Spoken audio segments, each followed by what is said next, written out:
Behind every criminal mastermind, there's an even more unsettling mind. Tom Ripley is the protagonist of the novel The Talented Mr. Ripley, published in 1955 by Patricia Highsmith. A refined con artist, a charming liar, a remorseless killer.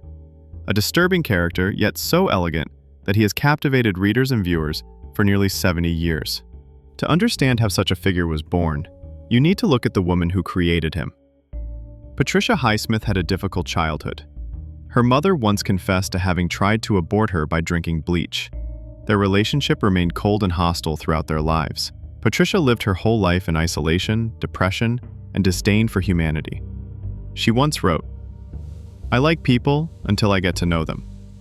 She was homosexual, but considered her sexuality a curse. She had conflicted, always tormented relationships. She never married, she drank heavily, smoked constantly, and isolated herself in her countryside home with cats and snails. Her diet? Milk, raw onions, and gin. Ripley was born from this, from a lonely woman, obsessed with double identities and drawn to transgression. For Highsmith, crime wasn't a deviation, it was a space of freedom. And Tom Ripley is the symbol of that freedom taken to the extreme. A man who deceives, steals, and kills.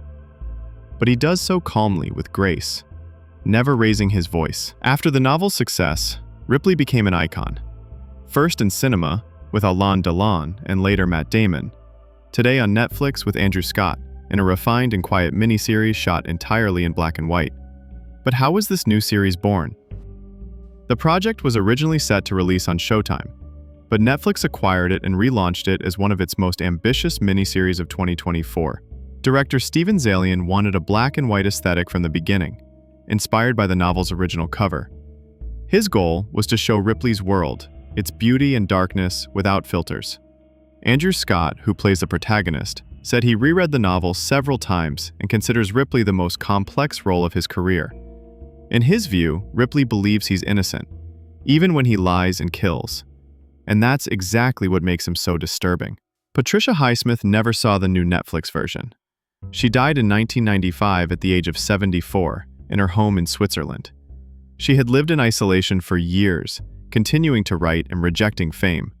She never wanted children, never sought awards, only dark and cutting stories.